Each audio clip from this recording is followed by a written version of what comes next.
Halo brosis, kembali lagi di Ibo TV Channel. Gimana kabarnya? Pasti lagi nungguin info terupdate dari dunia motor kan?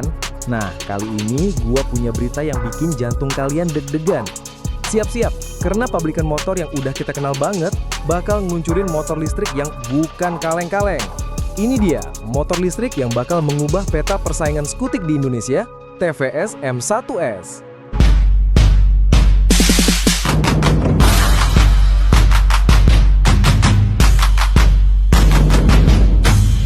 Jadi gini brosis, buat kalian yang udah ngikutin dunia motor listrik, mungkin nama M1S ini nggak asing. Motor ini sebenarnya adalah hasil karya dari Ion Mobility, sebuah startup motor listrik yang sempet bikin gebrakan di Indonesia. Tapi sekarang ceritanya beda. Secara resmi, TVS Motor udah mengakuisisi Ion Mobility.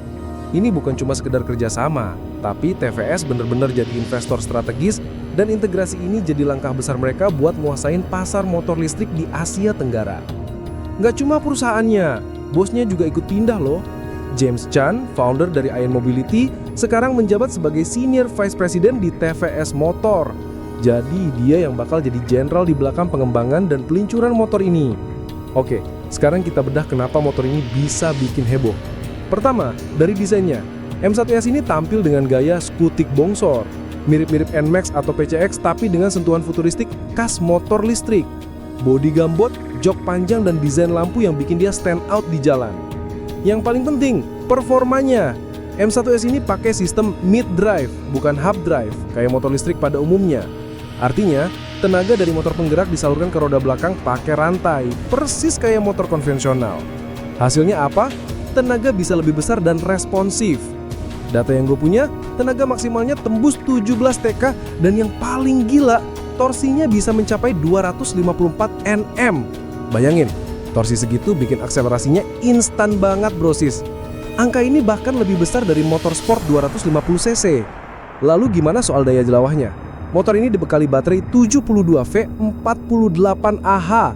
Dengan kapasitas segini, M1S diklaim bisa menempuh jarak lebih dari 100 km dalam kondisi baterai penuh. Cukup banget buat harian bahkan buat riding jarak menengah.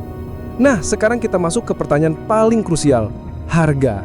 Waktu pertama kali diperkenalkan oleh Ion Mobility, motor ini kabarnya dibanderol di atas 50 juta rupiah. Dengan masuknya TVS, apakah harganya bakal sama, lebih mahal, atau justru lebih terjangkau? Ini yang jadi misteri brosis. TVS dikenal punya strategi harga yang kompetitif. Jadi kita berharap banget motor ini bisa dibanderol di bawah 50 juta rupiah biar makin banyak yang bisa merasakan kecanggihan M1S ini. Jadi TVS M1S ini bukan cuma sekedar motor listrik baru, tapi ini gebrakan TJS di pasar motor listrik Indonesia. Performa mumpuni, desain modern, dan daya jalawa yang cukup buat harian. Gimana menurut kalian brosis? Kira-kira berapa harga yang pas buat motor sekeren ini? Tulis pendapat kalian di kolom komentar di bawah ini. Jangan lupa juga like video ini, share ke teman-teman kalian, dan subscribe Ibo TV Channel biar kalian gak ketinggalan berita motor paling update. Sampai jumpa di video berikutnya, salam satu aspal.